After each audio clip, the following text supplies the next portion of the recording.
Chapter 1231.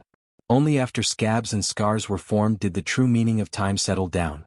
This kind of growth was irreversible. Just like how Snake's death made Gu Mingming age 1,000 years overnight, Elvis and Leah used 2 years to gradually pull her out of that kind of growth. The two of them had spoiled her so much that she was like a child again, but only she knew that there were some things that she couldn't go back to. She kept reminding herself to be happy, to be cheerful, and not to let the people around her suffer because of her emotions, but it was like she was being torn apart. One was desperately smiling under the sun, and the other was secretly crying at night. How many times had she dreamt that Elvis would carry her back to the cave like a broken rag doll after she was torn apart by Ellie, kissing her while saying, "So it turns out that teasing a married woman will really incur the wrath of the heavens, they will cut open your chest and take out your gallbladder." She would wake up in shock from her dreams, but other than widening her eyes she did not even dare to sit up and scream, afraid that Elvis and Leah would find out that she was having a nightmare again. What about Sandy? Out of the 9 partners only 4 remained. Did that mean that Sandy had suffered 5 times the pain that Gu Mingming had suffered? After all, she would only mate with males she liked. How could Gu Mingming not feel sorry for her growth? Holding onto Sandy's little hand, Gu Mingming did not know what to say to comfort her. Only after experiencing the same thing did he know how useless those words that could easily be said to comfort others were. If the knife didn't stab itself, anyone could say, "How painful can it be? Just bear with it and it will be over."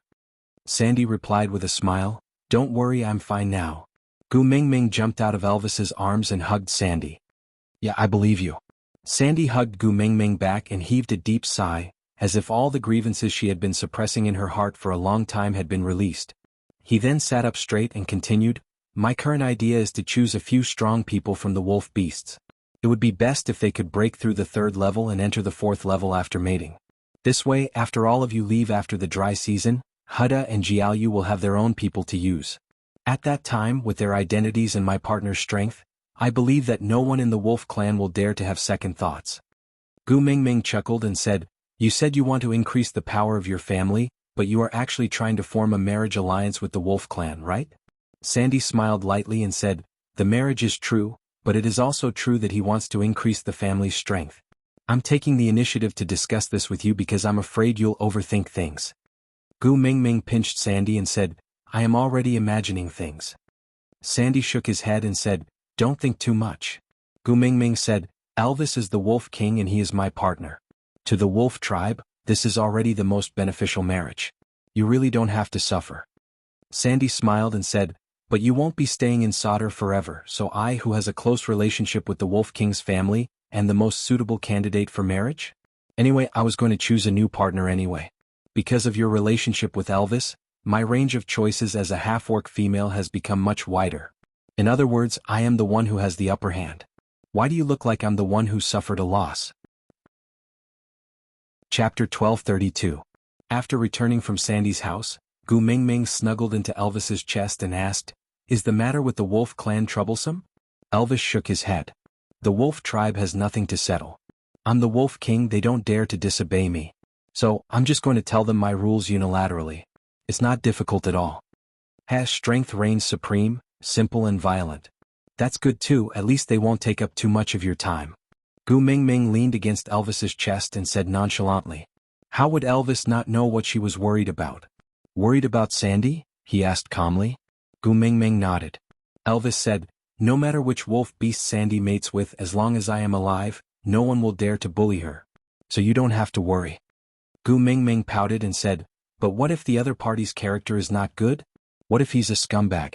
What if he has ulterior motives for approaching Sandy?" Elvis had heard many modern stories from Gu Mingming, so he had a certain understanding of the term, scumbag. Chuckling, he rubbed Gu Mingming's little head and said, "Don't you know what happens to males in the beast world once they mate?" Gu Mingming was taken aback and Xianxia smiled. Yes, what was she worried about?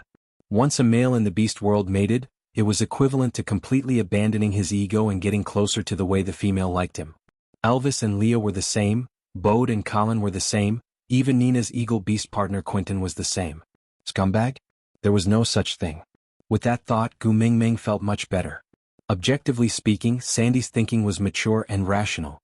She had no reason to stop her. But as her best friend, Gu Mingming felt that it was necessary to check on her. So she wrapped her arms around Elvis's neck and asked, Didn't you meet them this afternoon? Are there any better ones who are honest, loyal, and powerful? It's best if they're good-looking, understanding, gentle, and considerate. Elvis smiled helplessly and said, in front of me, do you think they have the chance to display those qualities you mentioned just now? Gu Mingming was suddenly speechless. That's right. Which male would display his understanding, gentleness, and consideration in front of Elvis? That scene was too beautiful. She would probably be smacked to death by Elvis. Gu Mingming was a little conflicted. Should she go to the wolf clan to find out more? However, her identity did not seem to be suitable. If she appeared, what if the males mistakenly thought that she was looking for a new partner? After all, the act of taking the initiative to appear at a gathering place full of single males was enough to hint to the males in the beast world. She did not want to attract any more lousy men. If a male really stuck to her because of a misunderstanding, Elvis might really kill him. Leah pinched Gu Mingming's little hand and said, our Elvis's promotion to Wolf King is such a big thing, aren't we going to hold a campfire party to celebrate? Gu Mingming's eyes brightened. That's right. A bonfire party? Usually, the bonfire party was a blind date in disguise so she could openly help Sandy pick out these males. Chapter 1233. Elvis gave the pack of wolves beside him a look and one of them turned around and ran off. It seemed like he was going to pass on the message. The next day, Elvis stayed with Gu Mingming at Sandy's house, discussing with her about the night campfire party. As the witch doctor, Leah had to host this night campfire party. Sauter originally had a witch doctor, but he was killed by Cole. The 16 tribes also had witch doctors, but none of them were willing to submit to each other. It would be a huge problem for anyone to host this kind of party, so Leah had to host it personally. The male of the messenger of the beast deity, the ninth highness of Sauter, a member of the Wolf King's family. With these three identities, all the current forces in Sauter had to give him face. Oriton had the biggest objection to this matter. His expression was not good the entire day, looking like he wanted to bite anyone he saw. Originally there were 3 meals a day, but now there was only 1 meal for dinner. His mood was really not good. But it seemed like no one cared about this matter. In the evening, Gu Mingming was already extremely anxious. She pulled Sandy along to get a good spot at the campfire party. But she was the messenger of the beast deity. Her campfire was always the center of the scene. How could there be a better spot? As for Sandy, although she was a half-orc because of Gu Mingming, her campfire was always right next to Gu Mingming. There was no need to occupy these 2 spots, no one would dare to snatch them. But Sandy did not stop Gu Mingming. After all, ever since Snake died, Gu Mingming had rarely been this excited. It was the same the last time she gave birth. The people in the tribe were all talking about Li's joke. If they were not sure that Gu Mingming was a female, they would have thought that she was giving birth to her child. It was the same this time. She was the one choosing her partner, but she was even more concerned and nervous than herself. She even started biting her nails at the parts that she was nervous about just now. But it was this rash Gu Mingming who was so reliable at crucial times. She saved her from danger time and time again. It was as if no matter what happened, as long as she was around, Sandy would feel at ease. When the 2 of them appeared at the campfire party together, it caused quite a commotion. After all, it was the first time the 16 tribes and the wolf tribe had attended a campfire party with Gu Mingming present. Especially after Elvis leveled up, their family's influence in the beast world was even more so not to be underestimated. The messenger of the beast deity was amazing. Her first partner was a beast king, her suitor was a beast king, and she herself was a beast king. There were only 3 beast kings in the entire beast world and she had gathered all of them. It was just that no one dared to say these words in front of her. The bonfire on Gu Mingming's left was Sandy's, while on her right was Ray, who was carrying a tiny snow fox in her arms. It was a young female that had just been born last winter. She was not even half a year old and had yet to transform. However, her parents were both perfect orcs, so there was a high chance that the little fellow was a perfect female. Sauter only had 1 young female, so naturally, she was more valuable than Philly and Lacey, who had given birth to 2 litters of males. Mothers were more valuable because of their daughters. So according to the beauty contest rules announced by Gu Mingming at St. Nazaire at the end of winter this year, Ray had become the first beauty of Sauter and naturally had the right to sit beside Gu Mingming. Chapter 1234. It was not that Gu Mingming could not tell that Ray's action was a demonstration to the 16 tribes and the Wolf clan. She was trying to prove that the Snow Fox tribe was the tribe closest to Gu Mingming, because they had been the messenger's tribe since the previous messenger of the beast deity was alive.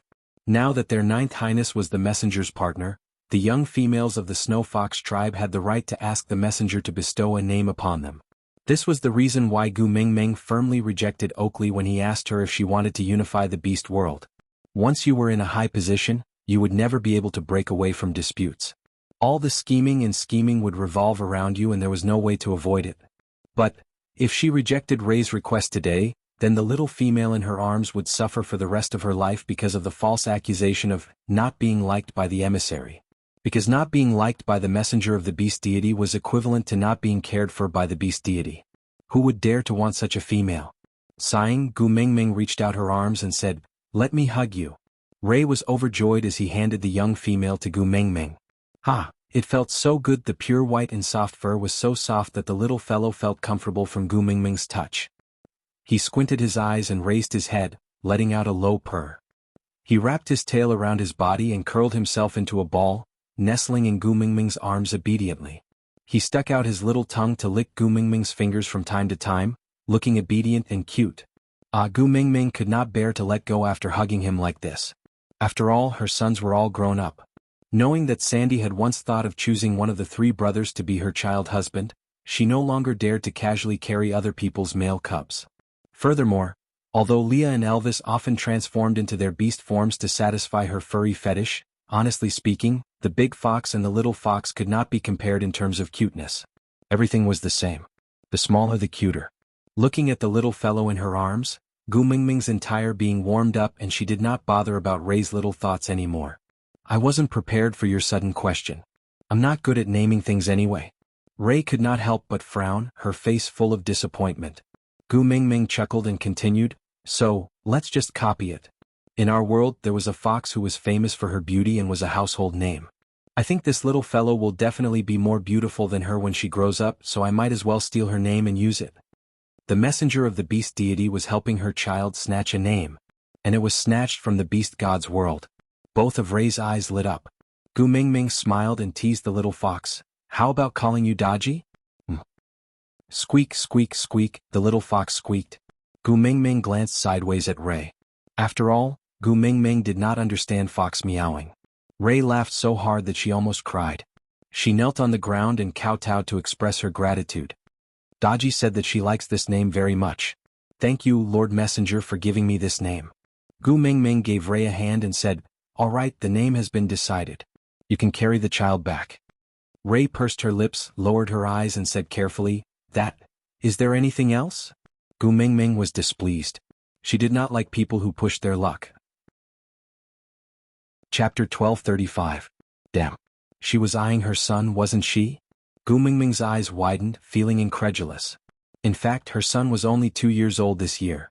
He was born 2 years earlier than this last, so their ages were compatible.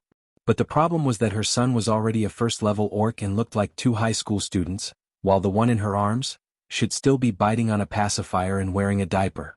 She could not accept it. But the ratio of males and females in the beast world was so different, it was not a bad idea to raise a child bride. Gu Mingming hesitated. She wanted to agree but was afraid that Huda and his brothers would not like arranged marriages. Rei did not know what Gu Mingming meant by not saying anything and could only continue. "If the great messenger doesn't mind, you can hand Daji over to leader Huda to raise. The two of them will develop a relationship from young and will definitely get along well in the future. And with the great messenger's personal guidance, Daji will definitely grow into an outstanding female." What she meant was that you could bring her home now and then educate her according to your preferences, raising her into a daughter-in-law that you would definitely be satisfied with. Was that what she meant? To be honest, Gu Mingming was very tempted. She glanced at Huda, who was sitting at the side watching the show. Although Rei had specifically pointed out Daji to be given to Huda, but no matter how few females there were, Gu Mingming's son could not be so easily accepted, right? Huda smiled calmly and walked to Gu Mingming. "Mother, I am still a first-level orc now. I have to busy myself with the affairs of the tribe and think of ways to level up as soon as possible. I really do not have the energy to take care of a little female. But since Rei has such good intentions, I can't reject her. Why don't I temporarily place Daji in mother-in-law's house? Firstly, it will be easier to develop a relationship, and secondly, if anything happens in the future, Daji's reputation will not be ruined. As for mating, let's wait for Daji to grow up a little more." Placing her in Sandy's house was indeed the most suitable. Because Sandy did not belong to any of the 3 factions. She was a firm supporter of Gu Mengmeng and did not ally with anyone else other than Gu Mengmeng. Moreover, the 4 sons of the messenger were often raised in Sandy's house when they were young. Everyone in the tribe knew that Hutta and Jiayu still called Sandy mother-in-law, which meant that their daughter-in-law must be raised by Sandy. Therefore, handing Daji over to Sandy to raise was basically equivalent to an engagement. Moreover, as long as Daji was in Sandy's house, Ray would have the opportunity and reason to get closer to Sandy. This was naturally the best situation for the Snow Fox clan. Therefore, Ray didn't object. She just looked at Sandy and said with a smile, "Sister Sandy, then I'll have to trouble you to take Daji." How could Sandy not know what Hutta was planning? He smiled and glared at Hutta but didn't expose him. He just nodded and said, "It's no trouble, I like children anyway." Thus this matter was settled. Since Daji was to be raised in Sandy's house, Gu Mengmeng did not need to return her to Ray. She cherished her as much as she could and would occasionally give Leah a look, clearly saying, "Even if you don't let me give birth, I can still play with her." This little ball might be his daughter-in-law in the future, A mother-in-law who had molested her daughter-in-law. Gu Mengmeng felt that she was about to ascend to the heavens. Chapter 1236. After Ray retreated to the side of the bonfire, Leah pinched Gu Mengmeng's little face and said, "Don't carry me home." What? Gu Mengmeng felt aggrieved. Today Sandy was going to choose her partner. That night she would definitely applaud for love. Daji was a milk bun and a female at that. How inconvenient would it be to bring her back? Whoever's wife will have to take care of himself. Elvis and I will not take care of females other than you. Then I'll take care of myself. You're not free. I'm free. Gu Mengmeng insisted. Leah chuckled. If you carry her back, I can guarantee that you won't be free for the next 3 days. Damn it, Gu Mengmeng was terrified. If you don't want to bring it, then so be it. Leah then smiled and said, "Good girl."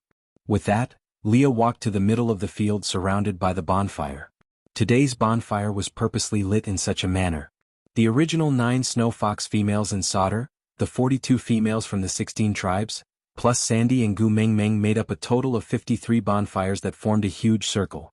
In the middle was an open space that was filled with fresh straw. Leah stood in the middle of the empty space and said, "Today is the night campfire party to celebrate the birth of another beast king in the beast world.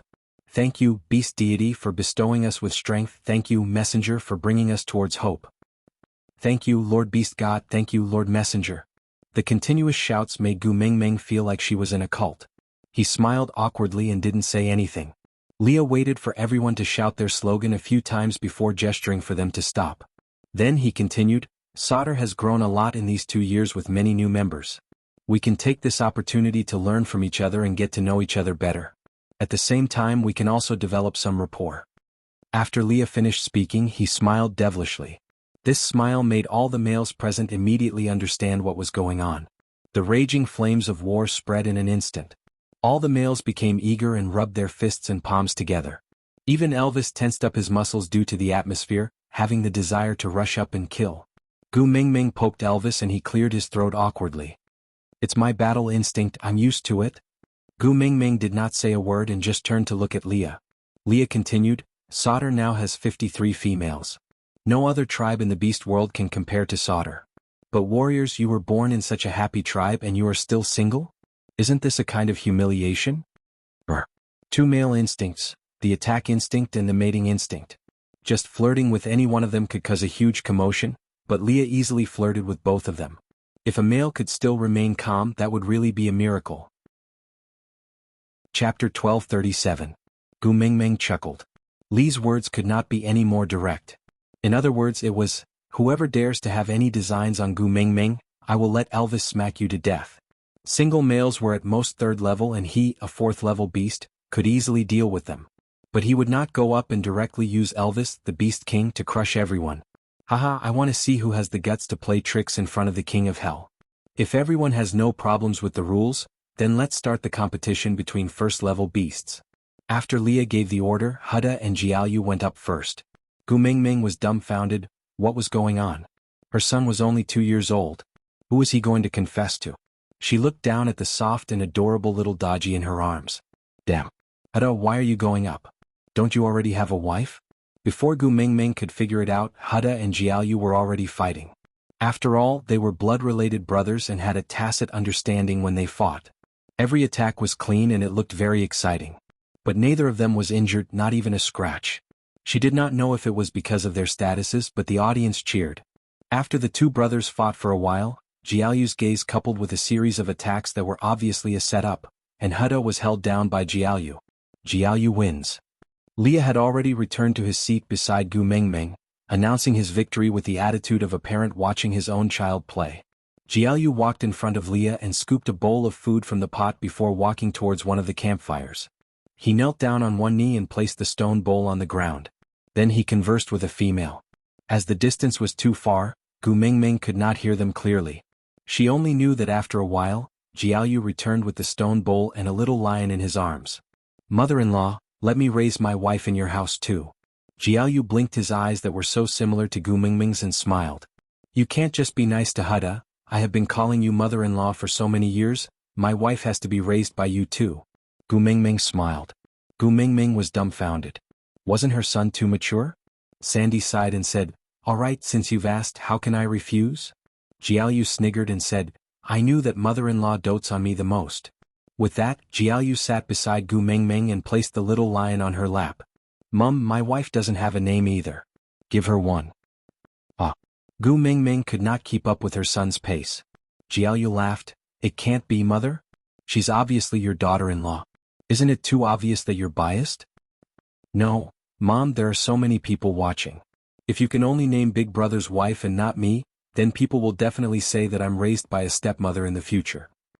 Then they will look down on me and despise me. Sob sob sob, Mom, will I have no face to see people in the future?" Gu Mengmeng facepalmed. Jiaoyu was being unreasonable, wasn't he?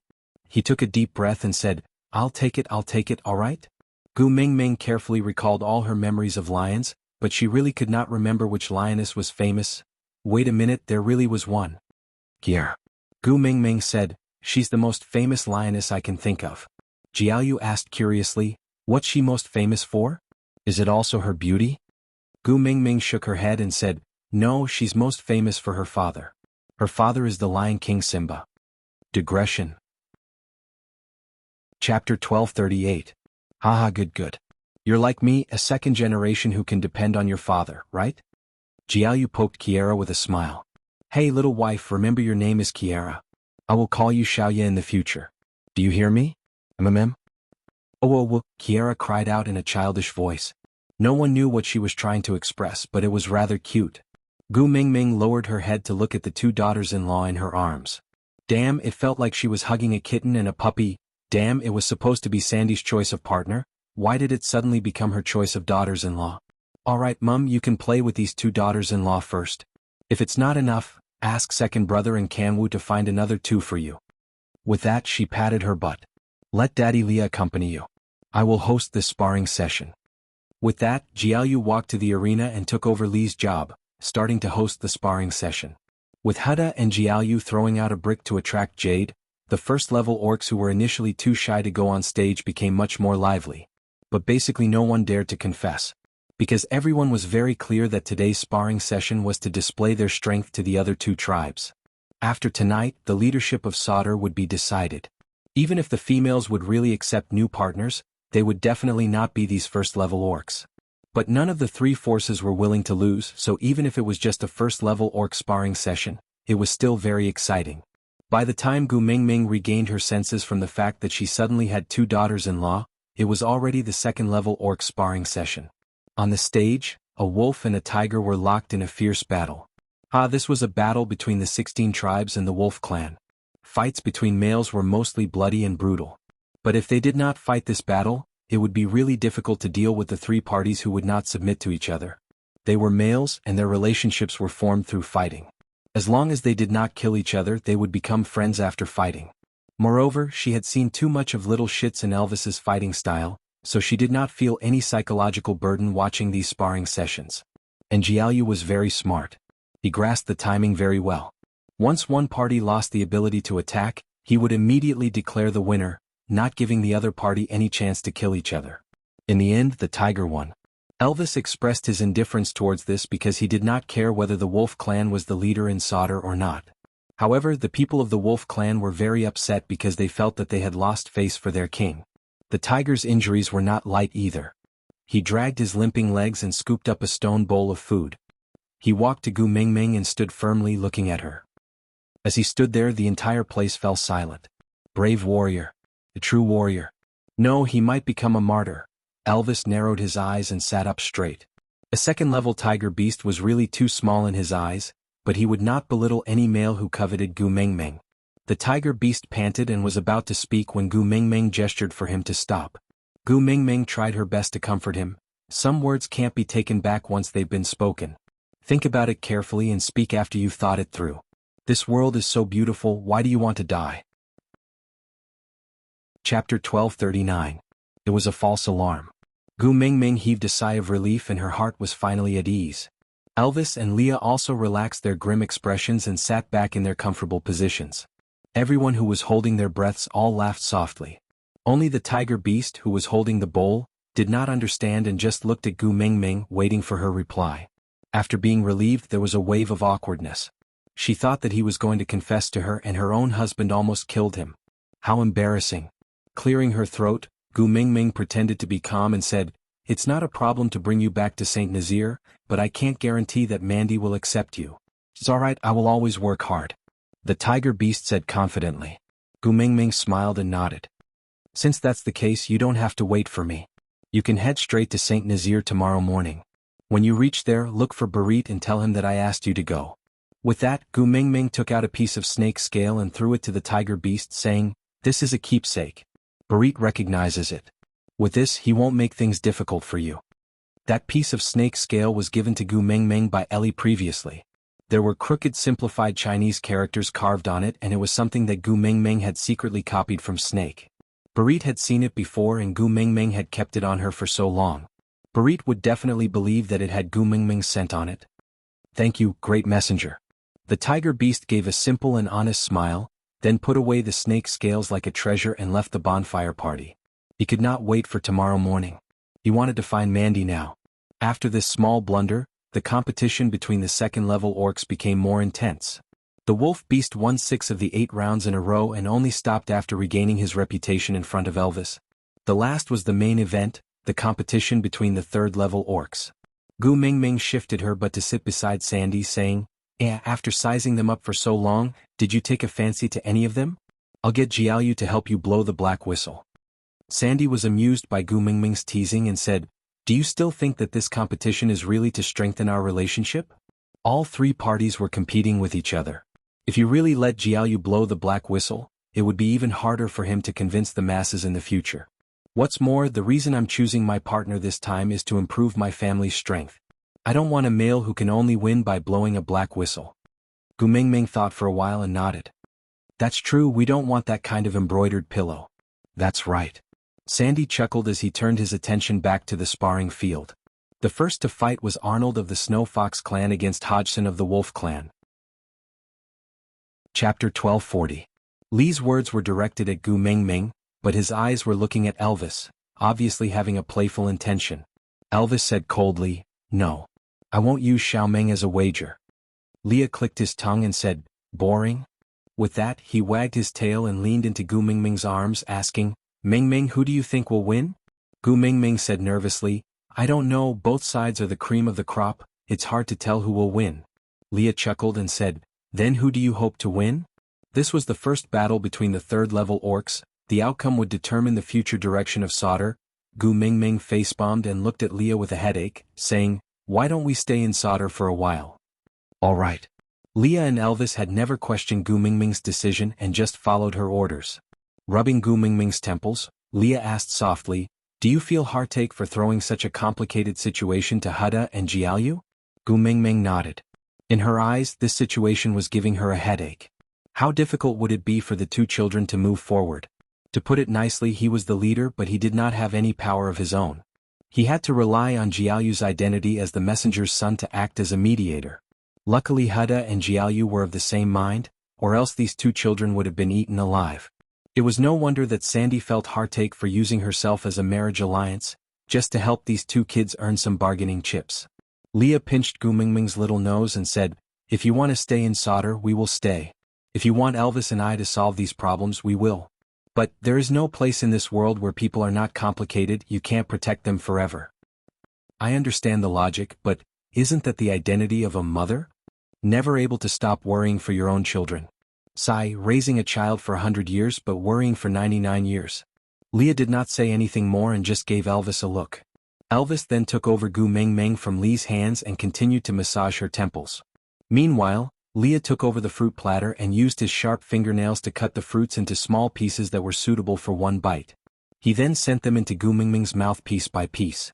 On the field, Arnold and Hodgson were also locked in a fierce battle. They both understood what kind of mission they were shouldering. Although they could not kill each other, every move they made was ruthless, and it seemed like they would not rest until one side was dead. Gu Mengmeng felt her head ache even more. She looked up at Elvis and then at Leah, saying, "This way of fighting they won't stop until one side is exhausted to death, right?" Leah swayed his tail and said, "Not every wolf and fox in this world can coexist peacefully like me and Elvis." There were too many similarities and subtle differences between the two races. For example, they were arrogant and ruthless. When these two races meet, it's inevitable that they will fight to the death. Gu Mengmeng sighed and said, "So was it a mistake to place the wolf tribe in solder? Would it be better to bring him to Zacharias or Saint Nazir?" Chapter 1241. Gu Mengmeng thought for a moment before chuckling. The tallest tree in the forest will be destroyed by the wind. If you want the garden to be filled with the colors of spring, you cannot allow a single branch to stand out. Gu Mengmeng didn't say that this was a sentence the empress used to say to a favored concubine in the past. Leah thought for a moment before nodding. "That's about it." Gu Mengmeng pointed at the two who were still fighting. "Then, what do you plan to do about this?" Leah chuckled. "One match can't decide anything. We still have to look at the results, isn't that right?" Gu Mengmeng nodded. She leaned into Elvis's arms and occasionally stole a glance at Sandy. She realized that she was hugging the two little females and playing happily. Her mind was completely not on the match on the arena. She didn't care who won or lost. As long as the person she was going to mate with tonight was a powerful male from the wolf tribe. It didn't matter which one it was. Daji and Kiera still didn't understand the conflict between the races. They only knew that they were happy to have someone to play with. Hence they played until their stomachs were up in the air. It was a stark contrast to the two males who were fighting. The wolf tribe won this match. Because no matter how cunning a fox was, it was still no match for a wolf in terms of raw power. This was an innate difference. Just based on combat skills, the wolf would definitely win. This was also why the combination of Elvis and Leah was always decided by Leah and executed by Elvis. Even if the two of them appeared on the battlefield at the same time, Elvis would be the leader and Leah would be in charge of covering. Hodgson took a bowl of meat from Jianghu and brought it to Sandy. "Little female, are you willing to mate with me?" Sandy looked up and smiled at Hodgson. She didn't even request for Hodgson to accept the test of her current partner. Bode and Colin kept their heads down and remained silent. They took care of the children and brought food to Sandy as if they were not affected at all. But Gu Mengmeng was too familiar with them. She easily noticed the emptiness in their eyes. In this world, no male could remain indifferent when he knew his female was looking for a new partner. However, the female was God and they did not have the right to say no. Gu Mengmeng thought to herself, if she was the one who wanted to marry a few new partners for the sake of the stability of the tribe. Yeah, Elvis and Leah would not hesitate to raise solder to the ground, then smile and say to her, "All right, there's no more tribe, there's no need to maintain stability anymore." The competition continued. Because Hodgson's victory had greatly boosted the morale of the werewolves, they became more and more courageous. Even though the Snow Fox clan had lost the first battle, they were not discouraged.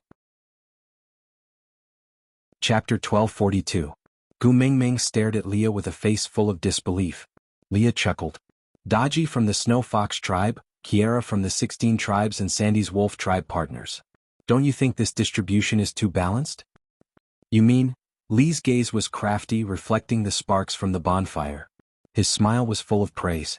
Jianghu is after all a child I brought up. In some aspects, he is very similar to me. Gu Mengmeng was unhappy. She twitched her lips. Forget about Sandy taking in partners. With me and Elvis around, they wouldn't dare to bully him. But if Hada and Jianghu are going to use their entire lives to exchange for Solder's balance, then why not let Solder continue to be chaotic? Once a male mates, it was equivalent to handing over his entire life to the female. By then, the Snow Fox tribe would use Daji to control Hada, while the 16 tribes would use Kiera to control Jianghu. Sooner or later, the brothers would turn against each other. Gu Mengmeng didn't want to see such a day for her own sons. Leah smiled as he pinched Gu Mingming's nose with a helpless expression. He sighed and said, "Since we have already put it this way, do you still think Jiaoyu is a fool and would place himself in such a situation?" Gu Mingming blinked in confusion. Leah said, "I only said to raise them at Sandy's house." "Who said that they must mate? Females are more delicate and won't participate in any form of battle. So they need more time to accumulate experience. They need at least 8 to 10 years of age to transform. By then they will be at least 16 or 17 years old. By then Huda and Jiaoyu will be 18 or 19 years old. Do you think that Huda and Jiaoyu, who are able to stabilize the situation at 2.5 years old, will still be controlled and coerced by these people when they are Elvis's age?" Gu Mingming thought about it seriously. She shook her head and chuckled. This was the second common fault of all mothers. No matter how outstanding their children were, they were used to worrying over nothing. They clearly loved their children the most, but they would never learn to trust them. They would take care of them like greenhouse flowers that could not withstand any storms. Leah kissed the corner of Gu Mingming's lips and said, "There are only 2 possible scenarios in the future. These 2 little females look decent and get along well with the 2 brothers. They fell in love with each other and became partners. In that case, do you think that Jiaoyu would allow others to make use of the people he cares about? Moreover, would a child raised by Sandy be biased towards an outsider?" The other scenario was that these 2 children had grown up in the wrong way. Huda and Jiaoyu did not like them and refused to mate with them. Then things would be even simpler. If our sons did not want to drink water, who would be able to stop them?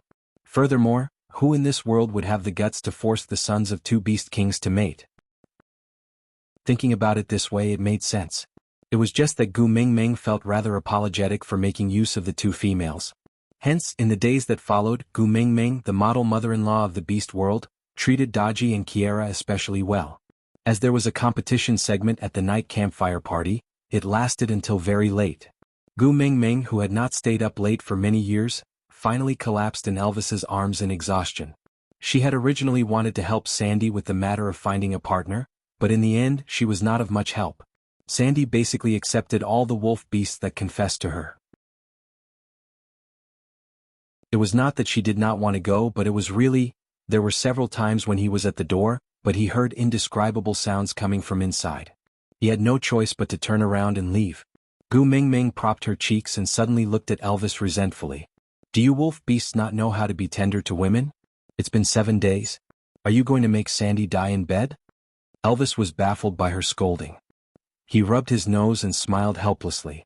Gu Mingming also knew that her outburst was unreasonable, so she sighed and said, "Sorry, you didn't do anything wrong. I shouldn't have vented my anger on you and scolded randomly." Chapter 1244. Gu Mingming was stunned by Elvis's words and didn't know how to react. Elvis kissed Gu Mingming's little face and said, "It's my honor to be scolded by you. Others don't get it even if they want it." Gu Mingming chuckled and shook her head speechlessly. Elvis pinched Gu Mingming's slender and soft fingers and said, "I am your male, you can scold and hit me if you want. You don't need a reason or an apology, do you understand? I'm not a pervert." Gu Mingming turned her head away in rebuke. Elvis placed Gu Mingming's little hand into his mouth and bit it lightly. He didn't say anything else. The 2 of them were sitting by the side of the stone castle and enjoying their time together when a wolf beast walked over. Upon closer inspection, they realized it was Sandy's new partner, Hodgson. Wolf King Queen. Hodgson bowed respectfully and said, "Sandy said she misses the Queen very much and wants to invite the Queen to our house for a visit." Elvis raised his brows with an unfriendly expression and said, Sandy's temper has grown. In the past, she would at most come over without a greeting when she misses you. Now she sent someone to invite you." Gu Mingming poked Elvis and said, "It's not that she doesn't want to come, she can't come." Elvis looked at Gu Mingming in confusion. Gu Mingming gritted her teeth and said, "She took in 7 wolf beasts at once. Do you think she can get down from the bed now?" Elvis thought about how Gu Mingming would sleep for 2 to 3 days after he made love with her, unable to wake up at all. He understood but was still very unhappy. "Then you can't go over now, the air at her place is not good now." Gu Mingming's expression changed. Gu Mingming pinched Elvis with a smile and said, "Have you forgotten that I promised Sandy that every time she mates in the future, I will congratulate her and sing for her? In that case, Xiaoming, how long has it been since you sang for me?" Didn't you sing on the way back from the Mecca desert?" Gu Mingming said. "That doesn't count." Elvis had a nagging feeling that Gu Mingming did not sing that song for him. It felt weird, but he could not put his finger on it. Anyway, something was not right. Gu Mingming squirmed in his arms and said, "I will sing for you when we are back. I am going to see Sandy now. Do you want to come with me?" What else could Elvis say? How could he bear not to look at her? Carrying Gu Mingming, he stood up and headed straight for the stone castle where Sandy was staying. When he reached the stone castle, he saw Sandy nestled in Colin's arms, looking so weak that she was about to die.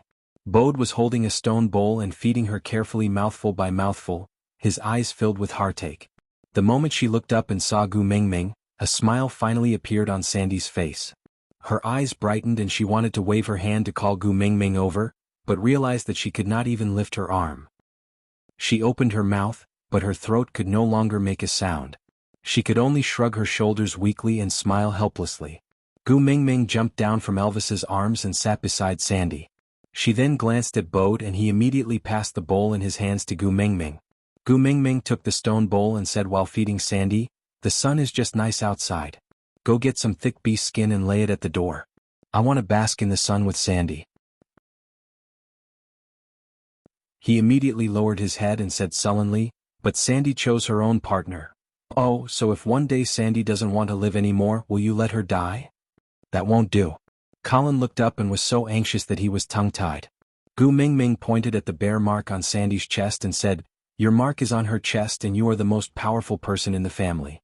What you have to do is to protect her and ensure her safety under all circumstances. But she was tortured to such a miserable state right under your eyes, and you say you don't know what you did wrong?" Chapter 1246.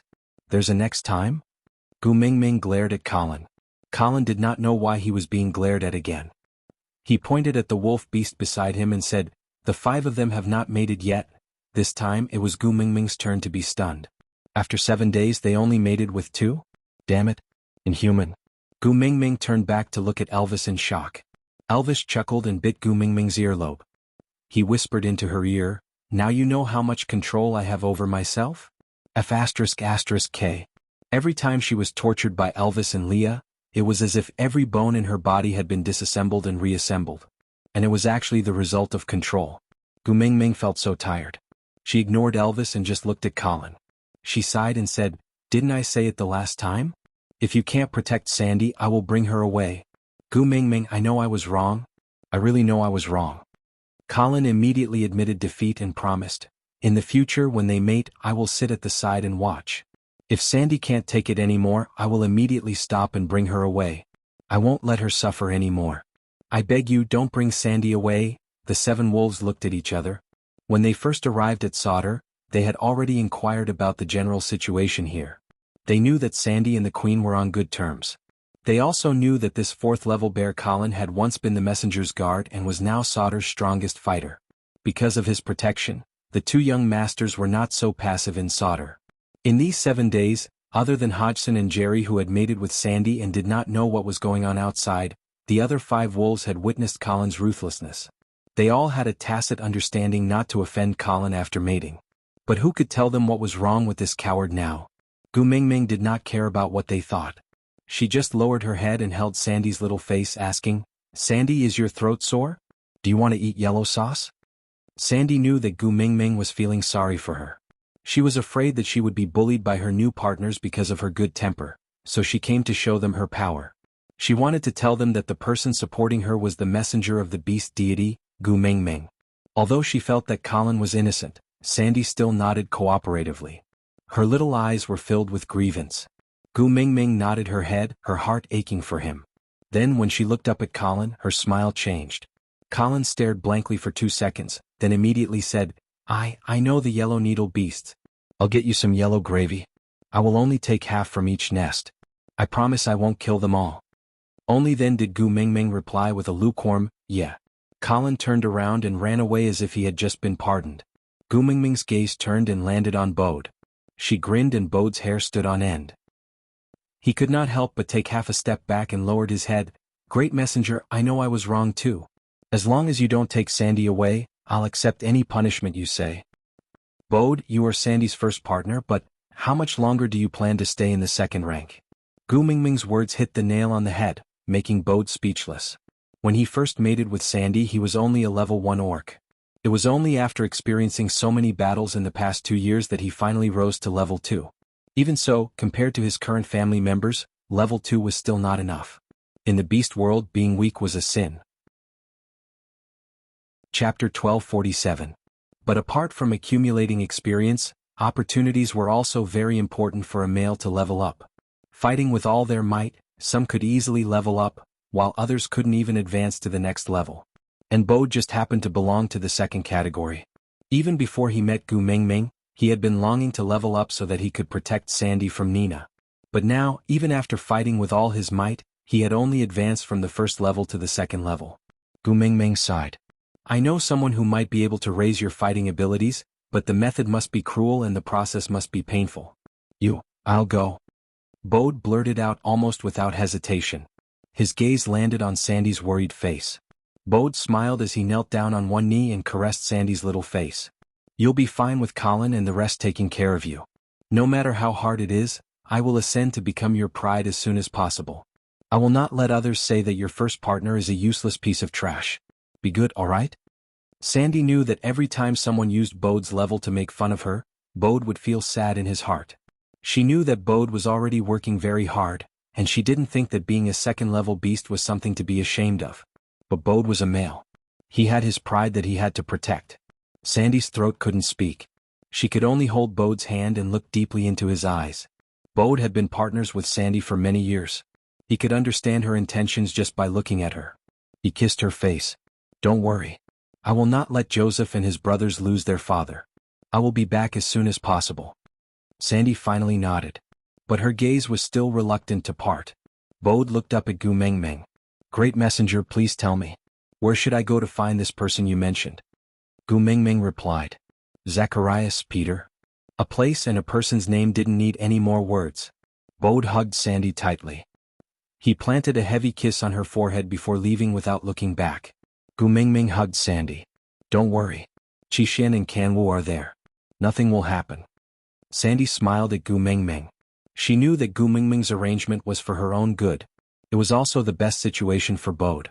Colin wasn't a threat to Bode, but that didn't mean Hodgson and the others weren't. Wolf beasts were savage by nature. If you couldn't crush them in terms of strength, it would be very difficult for them to truly submit to you. Especially since Hodgson and the rest had partnered with her for the sake of the tribe, it was hard to guarantee that they would not have thoughts of eradicating and replacing Bode. Therefore Bode had to become stronger. After scolding Colin and making arrangements for Bode, Gu Mingming's gaze finally landed on Hodgson and Jerry.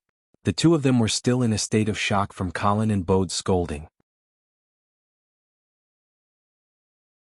Gu Mingming stood in front of the 5 males who had yet to mate with Sandy and paced back and forth. She then smiled and said, Don't be afraid, although I am not a good person, I will not bully the weak. As long as you take good care of Sandy and treat her gently, I won't hit you for no reason. Don't worry, Queen, we will treat Sandy very well. The wolf beasts nodded repeatedly, not daring to be the slightest bit slow. Gu Mingming then sat down beside Sandy in satisfaction. She lifted Sandy's head and placed it on her lap, then asked, Where's the water? Chapter 1249. After Gu Mingming's ruckus, all the males in Sandy's family got along with each other. They no longer doubted why Bode would suck up to Gu Mingming the moment he saw her. They also no longer doubted why Colin would immediately admit defeat when Gu Mingming only glanced at him casually. Yeah, they had to learn from their seniors' experiences. Afterwards, Gu Mingming hugged Sandy and sang Dowry, once again. This was what Gu Mingming had promised Sandy in the past. She would sing this song for her whenever she mated. As Bode and Colin were not around, Sandy's other old partner, Adali, could only lead the way. Even Hodgson and Jerry, who had been beaten up by Gu Mingming, were supported by others to stand in front of Gu Mingming. Then they bowed and said, Queen, thank you for not being a male. Gu Mingming smiled. She was already used to this kind of gratitude even from the initial awkwardness. Every male in Sandy's family would thank Gu Mingming for not being a male, because Leah had said that if Gu Mingming was a male, they would not even have a chance. Gu Mingming said a lot of things to Sandy unilaterally.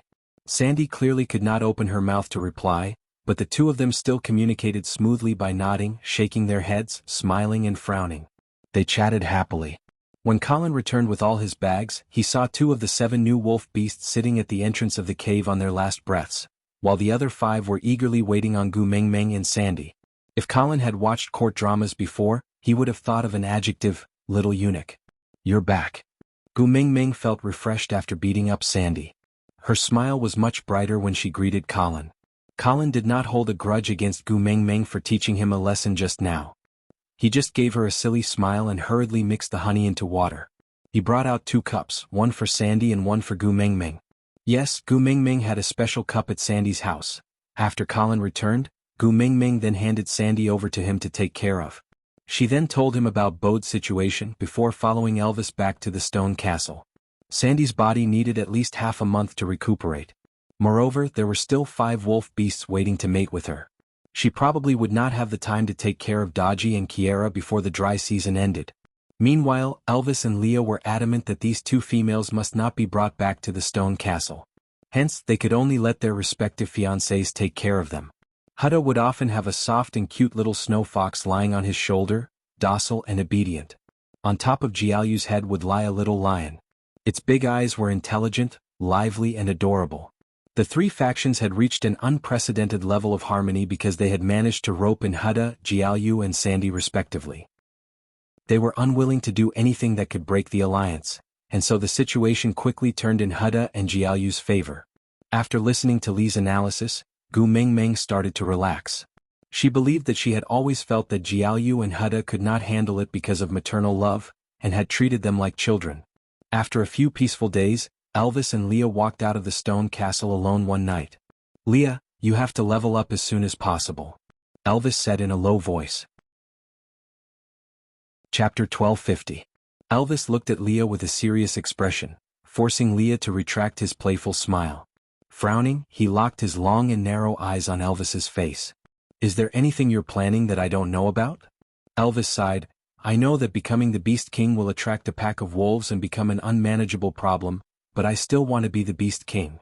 You really don't know what my motive is? Leah was stunned for a moment, then he turned around. I don't know anything. And I won't level up, I'll just remain at the 4th level, enough to crush all the other males chasing after Mengmeng. Elvis grabbed onto Li's shoulder, stopping him from leaving. It's because I can see that you've been slacking off after I became the Beast King, that's why I came to talk to you today. Preparing for a rainy day is your way of doing things. We can't afford another sudden blow. Leah bit his lips, glanced sideways at Elvis. Alright, I'll work hard to level up to the 5th level, then find the spirit of the Rocky Cliffs to activate the Beast King bloodline. But you have to promise me one thing, if Mengmeng really gets the 2nd tier of the Beast Deity one day, that tier of the Beast Deity will definitely be mine. Elvis pursed his lips, not saying a word, his jaw tightened into a straight line. Leah chuckled, I won't level up if you don't promise me. You want to use yourself as an insurance? Learn from Snake and sacrifice yourself to use the tier of the Beast Deity to prolong Mengmeng's life when Mengmeng is in danger, but you want me to stay behind to bear the consequences when you're the hero, ha dream on? Let me tell you I won't agree. Leah.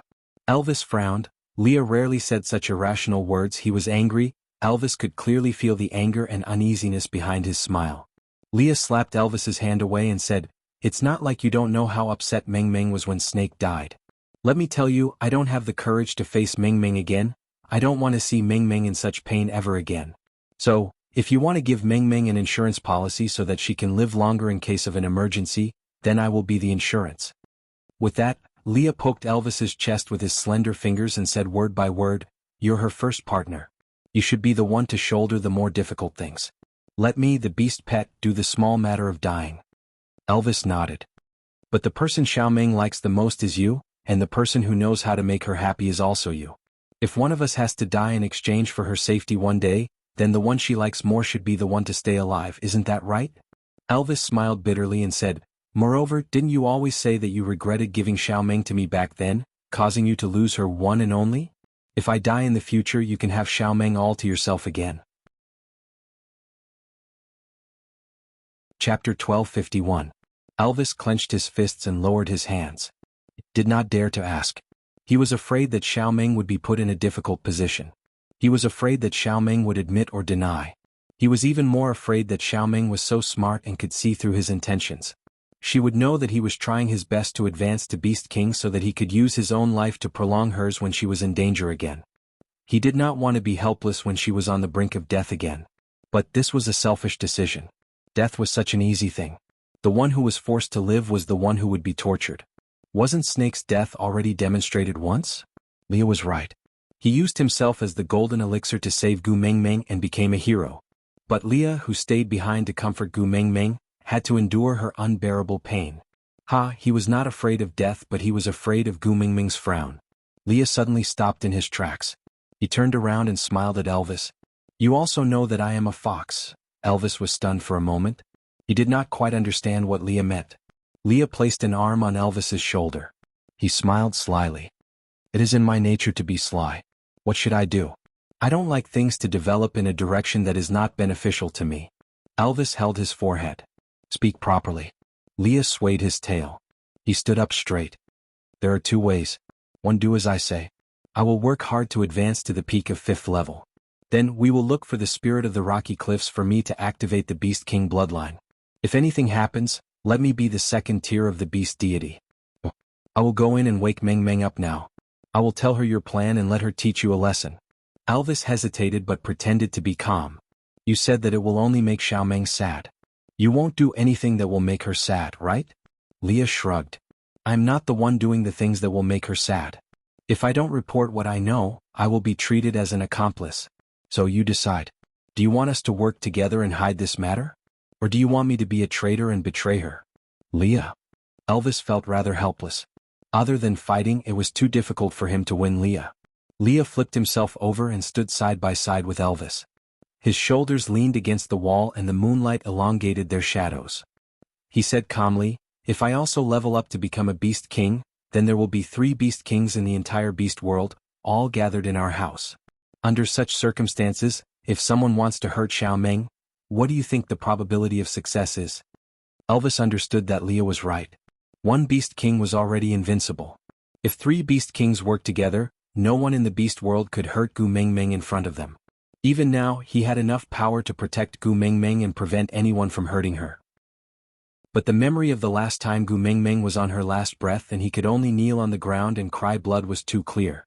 He was really afraid, so he suggested a foolproof solution. He did not want Leah to become the Beast King, not because he was afraid that Leah would shake his position after he became the Beast King, but because he knew that the success rate of activating the Beast King bloodline was only 30%. His success was largely due to luck.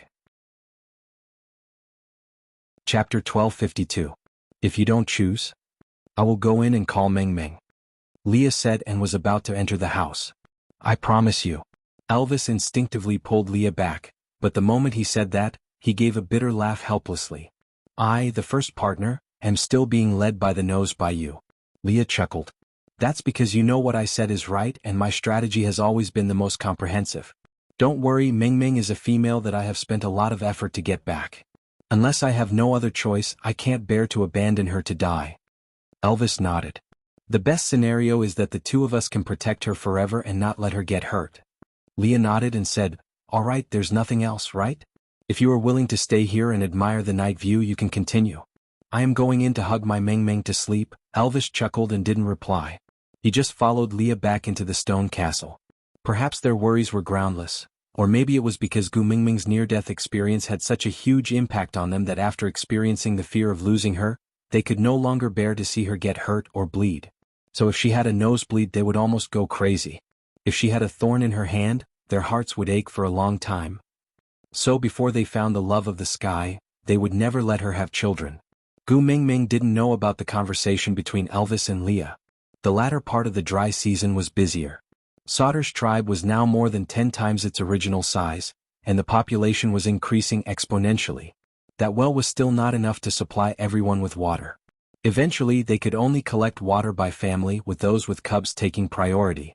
Sandy's family became the first family to collect water every day, because not only did they have cubs, they also had 2 female cubs under their name. Gu Mengmeng expressed that she had no objections, so naturally no one dared to say anything. As a result, Sandy's status in Sauter had unknowingly changed. Sandy herself did not realize it, but other than herself and Gu Mengmeng, everyone else's attitude towards Sandy had become more cautious and respectful. Just as Huda and Jianghu were busy with the matter of the water source, an unexpected visitor came to Sauter. This visitor who descended from the sky caused quite a commotion in Sauter because the aura he exuded was too sharp and did not fit in with the people around him. A sharp glint flashed past his eyes, making people want to retreat. This sharpness had nothing to do with his level. He clearly didn't release any beast pressure, but it was enough to make people tremble. Elvis looked lazily at the wild wolf who came to report and frowned. He turned to Leah and said, "There are 2 beast kings here and there is still someone who dares to barge in alone." Leah stood up and patted the dust off his body. "I'm afraid they don't have good intentions." Chapter 1253. Leah narrowed his eyes and said, "Don't show such an expectant expression, your interest in other males makes me want to kill someone." Gu Mingming smiled and said, "All right, I was just wondering what guest made you so nervous." Leah smiled and said, "A male who might become my love rival, I have to be careful. All right, I'm going out." Gu Mingming did not take Li's words seriously. After all, in Li's eyes, any male could become his love rival. Even females could become his love rival. After Leah left, Gu Mingming leaned into Elvis's arms, wondering if she should make a detour to Zacharias before returning to St. Nazaire after the dry season ended. He was so worried about Xianxia and Xuanhuan. Especially Xianxia. He had sent grapes to St. Nazaire last year, claiming to be some stray beast young master. "Please don't get involved with Cole again." Elvis allowed Gu Mingming to lean against his chest, not feeling that there was anything wrong with it, instead feeling that this was the most complete position in his life. His slender fingers gently played with Gu Mingming's hair and said, "I will go with you wherever you want to go."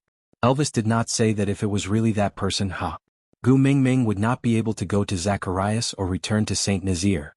Gu Mingming's curiosity towards the sudden guest did not last long. The dry season was about to end and Gu Mingming was about to leave.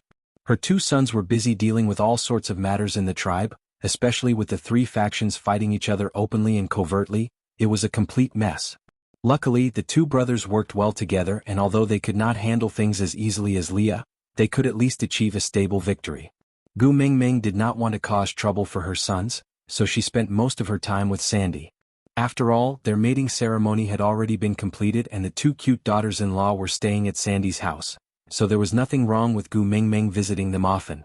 Seeing that it was already noon and Leah would not be able to return in time to cook, Gu Mingming decided to just go to Sandy's house for a free meal. Although Bode was not around and Colin's culinary skills could not be compared to Lee's, but, in terms of cooking, who could be worse than Leah? The moment she stepped out, she was met with Oraton's face full of desire. Gu Mingming smiled helplessly. She did not even need to ask to know that this was a grudge from a foodie. "Leah is not at home today. I'm going to Sandy's for a free meal. Shall we go together?" Oraton shook his head and said expressionlessly, "A bird came and said it wanted to see you. Leah asked me to come over and ask if you want to see him." "Give me a bird." "What bird?" Gu Mingming found it strange. She could only recognize the Eagle Owl tribe because she could fly. If it was someone from the Eagle Owl tribe, it must mean that something had happened to St. Nazaire. In that case, Leah would not have asked her if she wanted to meet him. He should have directly brought him back. Oraton frowned and said, "A very annoying bird that can fly." Gu Mingming, "Nonsense, let's go and take a look." If Gu Mingming wanted to get some useful information from a tiger who had not eaten and was in a bad mood, she might as well make the trip herself. Elvis chuckled and did not say a word. He just carried her out of the stone castle. There was a pack of wolves guarding the door and when they saw Elvis coming out they immediately followed him. Gu Mingming had to admit that Elvis really had a style after becoming the Beast King. Every time he went out, he would be like the owner of a kennel bringing a pack of huskies with him. Chapter 1254. The moment she entered the stone house, Gu Mingming felt that the atmosphere was not quite right. Leah and another person she did not know were standing face to face. That person was expressionless and had a cold demeanor. Even though they were wearing the same beast skin dress, he exuded an aura of abstinence, making one want to kneel down and shout, "Master, I am Xiao Gu." The feathers on both sides of his ears proved his identity. Yeah, he was a bird. Those feathers were different from those of the Eagle Owl tribe. They were dark gray with dark patterns. Gu Mingming could not recognize what bird feathers it was, so she could not determine which tribe he belonged to. But Li's smile was so warm that Gu Mingming's hair stood on end. For Leah to smile like that, it was obvious that the birdman standing opposite him had made him very angry. Gu Mingming was placed on a stone chair by Elvis. Elvis stood quietly behind her to guard her, not saying a word. Seeing that Gu Mingming had returned, Leah also stood back and waved his tail. "Mingming, let me introduce. This is the current leader of the renowned vulture tribe, Gregory. Gu Mingming's eyes widened. Vulture tribe. She had fallen into an endless cycle of not being able to see the vulture tribe if she did not ascend the mountain. She had been stuck in a dilemma for a long time, and now he had delivered himself to her doorstep. Damn it. You are the legendary messenger of the beast deity? Gregory sized up Gu Mingming with an unfriendly expression. Gu Mingming was taken aback by Gregory's attitude. Her father had clearly said that the vulture tribe was the tribe closest to him, so she could show off her father's reputation. But this person in front of her did not seem to buy it. I am. Gu Mingming gave a simple reply. She decided to stay the same and see what the other party's intentions were. Gregory looked at Elvis and then at Leah. Finally, his gaze landed on Gu Mingming. There was not much expression on his face, but it was different from Oraton's poker face. He was really cold, so cold that even his gaze seemed to be covered in ice. It was bone-chilling. Tell me, why are you looking for me? Gregory asked. Gu Mingming was even more confused. Who was looking for you? That's not right. I was looking for him, but I couldn't find him. Isn't he the one who delivered himself to me? Gregory could tell that Gu Mingming was puzzled and became a little impatient. He took a deep breath, as if suppressing his desire to turn and leave. That mighty one sent a messenger to the Moda Mountains, so I came down the mountain to look for you. If you're not looking for me, then I'll take my leave. Wait. Gu Mingming probed. Who is that great lord? It couldn't be Cole again, right? Gregory looked at Gu Mingming, squinting his eyes in a probing manner. Are you really the messenger of the beast deity? Worth the price. Gu Mingming was very confident about this. Gregory did not agree and said, since you are the messenger of the beast deity, how would you not know who that lord is? Gu Mingming was at a loss for words. She really did not know who that lord was. Gregory's gaze landed on Elvis's chest. He frowned and said, you took something from his hands, but did not know that he asked me to look for you. That means he did not give it to you willingly, but you snatched it from him? Ha, to be able to snatch the heart of the desert from that lord, you are really capable. Heart of the desert? Gu Mingming instinctively looked at Elvis's chest, where the red spider lily was blooming. Chapter 1255. Wait a minute. Seeing Gregory turning to leave, Gu Mingming said, although I don't remember who that great lord you are talking about is, but I do have something to discuss with you. Since he helped me to pass the message, he should be in cahoots with me. Gregory turned back to look at Gu Mingming. What's the matter? I want the love of the sky. Gu Mingming straightforwardly stated her motive. Gregory looked at Gu Mingming for a long time. You can't go up to Moda Mountains. There was no hint of sarcasm or mockery. He was just stating the truth. So I need you to help me. Gu Mingming said. Gregory looked at Elvis and then at Leah. He shook his head. The peak of Moda Mountains is a sacred place for vultures. They can only bring their partners there to pray for blessings during mating. Other than that, no outsiders are allowed to enter. So, if you want to enter, you can only climb up yourself and defeat all the guards along the way. Gu Mingming was considering the feasibility of this plan when Gregory continued. But Moda Mountains are very steep. There are sharp rocks at the foot of the mountain. Based on your and your partner's abilities, you should be able to handle it. But starting from the middle of the mountain, it is a smooth cliff without any footholds. Unless you can stick to the mountain walls like a lizard, you will definitely not be able to continue climbing. Stick to the mountain walls like a lizard? Gu Mingming's brain was working furiously. She was trying to think of an alternative plan. But before she could come up with one, Gregory continued. Based on your wolf partner's abilities, he will need more than half a day to cross the middle of the mountain at his fastest speed. And if you want to climb up the mountain, a conservative estimate is that you will need to climb for 3 to 10 days. During this period, you will not have any food, water, or rest. You will also have to face the constant attacks from the birds guarding the mountain. If you slack off for even a moment and fall, the 10,000 blade stone knife at the foot of the mountain will kill you. 3 to 10 days without eating, drinking, sleeping, or resting. You will also have to face attacks and climb up the smooth cliff without any footholds. This was something that was simply impossible to achieve. Even if you manage to do it, the real test will only begin after you cross the middle of the mountain. Because the closer you get to the peak, the lower the temperature. The winter you usually spend on land is like a greenhouse compared to the climate on the mountaintop. Accompanied by the low temperature and howling winds, the snow is like countless sharp claws cutting into your body. One of your partners has the advantage in terms of strength, while the other has the advantage in terms of race, so they can probably last for 2 days.